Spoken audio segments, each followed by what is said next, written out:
येते।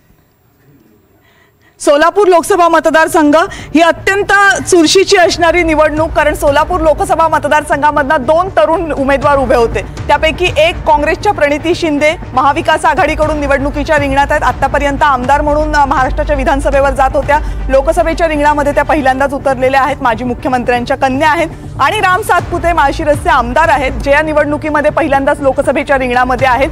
अत्यंत ग्रामीण गरीब घरातून आलेला चेहरा अशी राम सातपुते यांची ओळख आहे आणि तीच ओळख घेऊन त्या लोकसभेच्या मैदानामध्ये उतरले होते।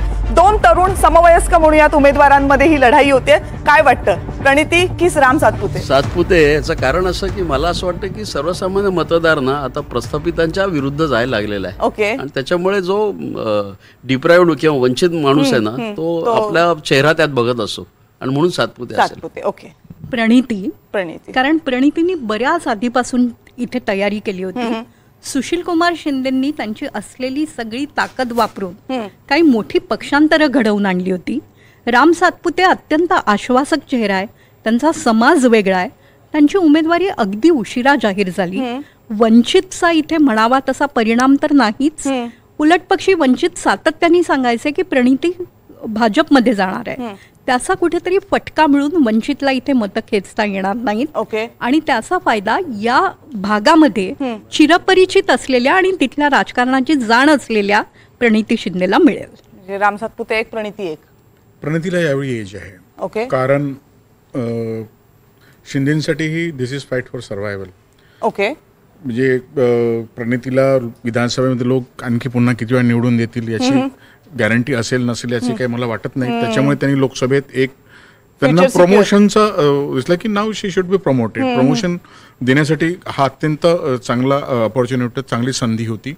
आणि दुसरं एक काय होतं की जेव्हा तुम्ही एक ठरवता की मला हे सोडायचं आहे आणि मला दुसरीकडे जायचं आहे, तर लोक थोडा विचारतात ठीक आहे एक छोड रही आहे, दुसऱ्या याच्यामध्ये आपण जाऊ। आणि सातपुतेंचं काय झालं की सातपुतेंनी पहिली जी इम्प्रेशन क्रिएट केली होती ना, त्यांनी घर दाखवलं, हे केलं, त्यांचा जो मी गरीब आहे, मला बीजेपीने अगदी असा झोपडीतून उचलून आमदार बनवलं, तर ती जे क्रिएशन त्यांचं झालं ना ते जमलं नाही। ते पुष्कळांना ते असे तोंडकशी पडले, तेही त्यांच्या विरुद्ध गेले। त्याच्यामुळे त्याला जो इनजेन्युन जो एक हे पाहिजे ना, छाप पाहिजे, त्यांनी 5 वर्षात त्यांनी काही काही प्रकरणांमध्ये त्यांची गेलेली आहे। आणि शिंदेच्या बाबतीत सगळ्यांनाच माहिती आहे की हे अगदी हाय प्रोफाईल लोक आहेत, पण हे यांच्या मागे काहीतरी आहे। ओके।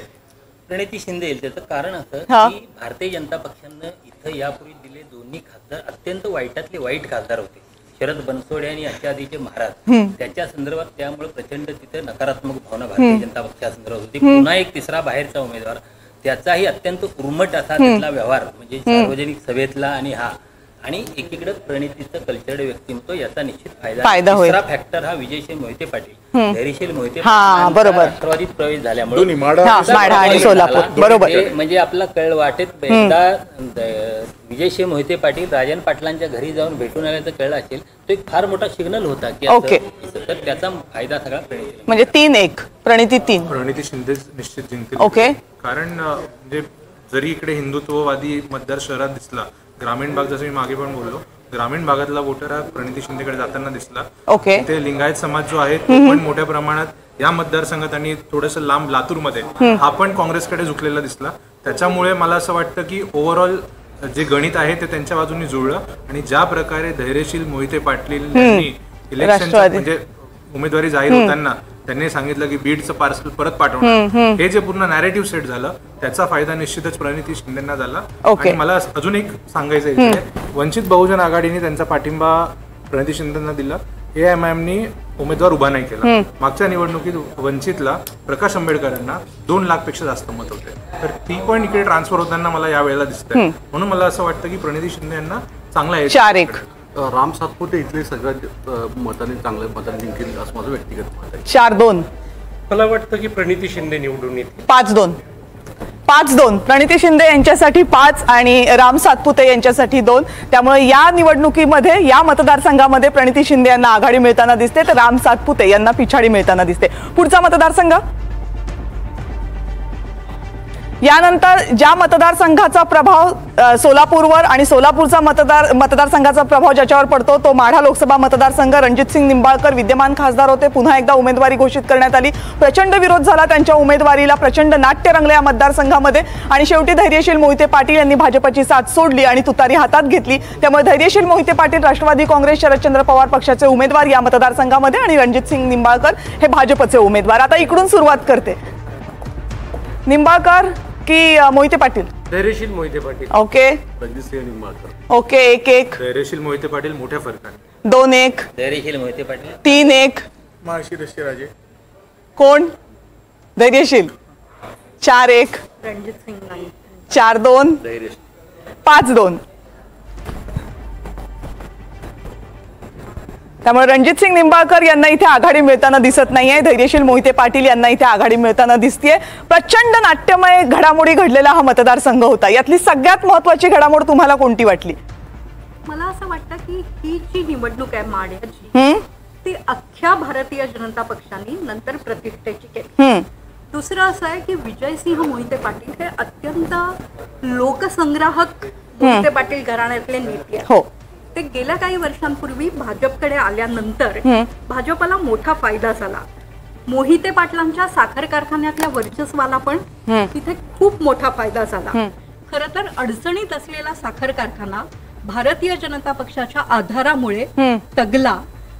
या उपकाराचं स्मरण न करता जी काय पावलं टाकली गेली ती साधारणतः जनतेला आवडत नाहीत असं मला वाटतं। त्याचा लाभ जे तुलनेने ज्यांचा चेहरा उत्तम नव्हता, उमेदवाराची अँटी इन्कम्बन्सी होती, पण तरी देखील रणजित नाईक निंबाळकरांच्या मागे हे सर्व फॅक्टर्स भारतीय जनता पक्षाने अत्यंत हुशारीने आणून ठेवले।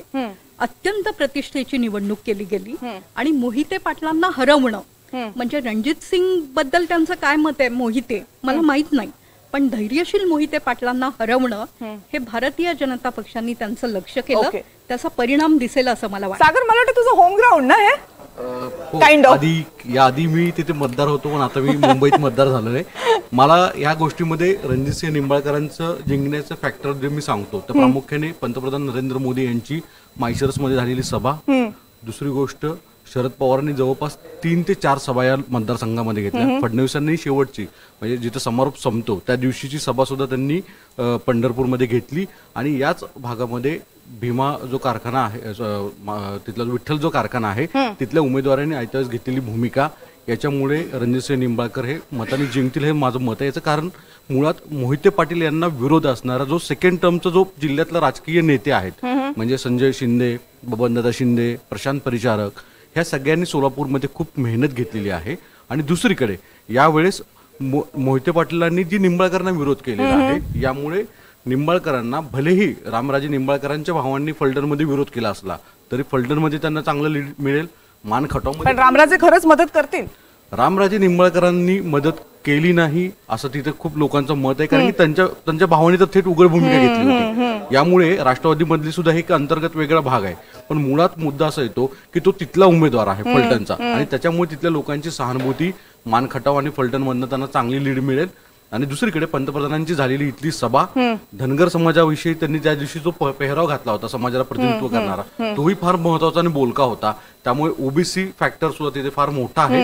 सांगोला आणि माळशिरसमध्ये धनगर समाज फार मोठा आहे। जानकरांनी दिलेला पाठिंबा म्हणजे कोण? महादेव जानकरांनी। उत्तम जानकर भलेही तिथे आहेत नेते तिथले माळशिरसचे, तरी सुद्धा हे सगळे की फॅक्टर निंबाळकर। आणि आधी शरद पवारांनी म्हटलंही होतं की आम्हाला धनगर उमेदवार द्यायचा आहे इथून, पण अचानक महादेव जानकरांनी घेतलेल्या भूमिकेमुळे ते करता आलं नाही आणि मग या निवडणुकीमधली गणितच बदलत गेली। पश्चिम महाराष्ट्रामधल्या 10 लोकसभा मतदारसंघांचा आढावा तर आपण घेतला, यानंतरच्या महाराष्ट्रातल्या आणखी एका विभागातल्या मतदारसंघांचा आढावा घ्यायचा आहे। सगळे पॅनलिस्ट माझ्यासोबत असतील। छोटासा ब्रेक घेतोय, लगेच परत येतोय। पाहत रहा NDTV मराठी।